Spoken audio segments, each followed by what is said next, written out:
সার্বজনীন শ্রী শ্রী শ্যামা পুজো উপলক্ষে রক্তদান শিবির বিপুল পরিমাণে সাড়া ফেলল এলাকায়। এমনই ঘটনা পশ্চিম মেদিনীপুরের দাসপুর গৌড়ায়। জানা যায় ওই এলাকার গৌড়া পূর্বপাড়া স্বর্ণকার সংঘের উদ্যোগে রক্তদান শিবির অনুষ্ঠিত হয়, যেখানে মহিলা ও পুরুষ মিলে মোট 88 জন রক্তদাতা রক্তদান করেন। তাদের মহিলার সংখ্যা ছিল একেবারে চোখে পড়ার মতন। সম্পাদক কালাচাঁদ কাপড়ি বলেন, রক্তদানের পাশাপাশি এলাকার নামী সমন্য 3টি উচ্চ বিদ্যালয়ের মাধ্যমিক ও উচ্চ মাধ্যমিক সর্বোচ্চ নম্বর প্রাপ্ত করার জন্য প্রথম, দ্বিতীয়, তৃতীয় স্থান অধিকারীদেরও পুরস্কার তুলে দেওয়া হয়।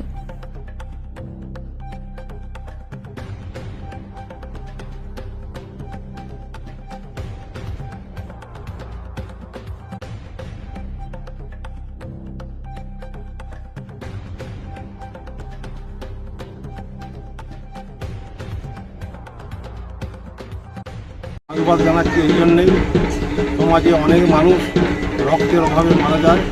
রক্তের কোনো জাত নাই, বর্ণ নাই, ধর্ম নেই। সুতরাং এক ফোঁটা রক্ত মানুষের জীবনকে বাঁচায়। সেই জন্য যে রক্তদান শিবির করছে, সেই জন্য অশেষ এই পূজা কমিটিকে আমি ধন্যবাদ জানাচ্ছি। আমরা দেখেছি যে অন্যান্য পুজো কমিটি তারা যেখানে বিভিন্ন রকম সাংস্কৃতিকমূলক অনুষ্ঠান, বিভিন্ন রকম অর্কেস্ট্রা, নাচ, ডান্স, হাঙ্গামা, বিভিন্ন রকম প্রোগ্রাম করে থাকে। সেক্ষেত্রে কিন্তু এই গৌড়া পূর্বপাড়া এই স্বর্ণকার সংঘ তাদের কিন্তু একটা চিন্তাধারা আলাদা। এই চিন্তাধারা নিয়ে কি বলবেন? এই চিন্তাধারা এই এলাকার মধ্যে সাড়া ফেলেছে। এই জন্যেই আজ সমাজ থাকতে আমাদের ফুটবল খেলা চলে যেতে বসেছে। আর দলীয় যে football tournament, knockout football tournament এরা করছে বহু পয়সা ব্যয় করে। সেই জন্য এলাকার মানুষের মধ্যে একটা বিপুল উৎসাহ, উদ্দীপনা দেখা দিয়েছে। আমরা এখানে যে সোনার কাজে বাইরে থাকি যারা, ওখানেও বিভিন্ন সমাজসেবা কাজে লিপ্ত থাকি সারা বছর। তো এখানে জন্মস্থান, এখানে খেলাধুলার সাথে আমাদের একটু সামাজিক কাজের দিকে আলোচনা করি। তো সামাজিক কাজই করা হয় বিগত 5 বছর হলো।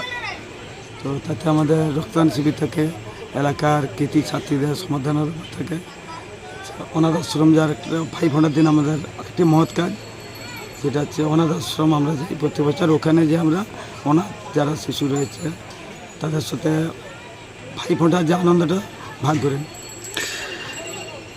আজ সে রক্তদানে কেমন সাড়া পেলেন? আমি তো ভেবেছিলাম রক্তদান শিবির এখানে 20-25 দিন আগে একটা রক্তদান শিবির হয়েছে। তো সেই হিসেবে আমাদের যেটা টার্গেট ছিল, আমরা ডাক্তারের সঙ্গে কথা বলে 70 জন, আপাতত কাউন্ট হয়েছে আমাদের 88, 17 জন রিটার্ন গেছে, আর ফিজিক্যালি কেটেছে আমাদের 13 জন। তো আমাদের যা সাড়া পেয়েছি, আমরা তো অভিভূত। কমিটির তরফ থেকে প্রত্যেককে অভিনন্দন, শুভ দীপাবলির শুভেচ্ছা। প্রত্যেক বছর যদি এলাকার মানুষ যারা স্বেচ্ছায় রক্তদান দিচ্ছে তারা যদি এগিয়ে আসে, আমাদের কাজের উৎসাহ আরও বাড়বে।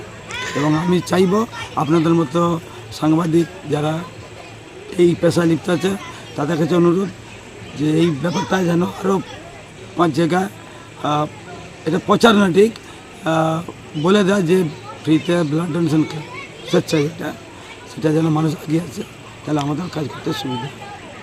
একই সঙ্গে আরও জানাচ্ছি, আজকে এই মহিলাদের সাড়াটা কেমন ছিল, সংখ্যা কত?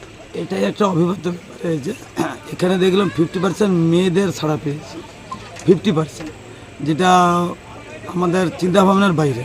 এবং আমরা প্রত্যেকে খুশি যে তারা নিজের স্বেচ্ছায় এগিয়ে এসেছে এবং কর্মটাও মেয়েরাই করতেছে বেশিরভাগ। মানে চাইব আগামী দিনে আরও এলাকাবাসী এবং যারা ব্লাড দিয়েছে ওরা যেন আসে, আমাদের এই ছোট্ট উদ্যোগটাকে যেন সাফল্যমণ্ডিত করে তুলতে পারে। বেশ।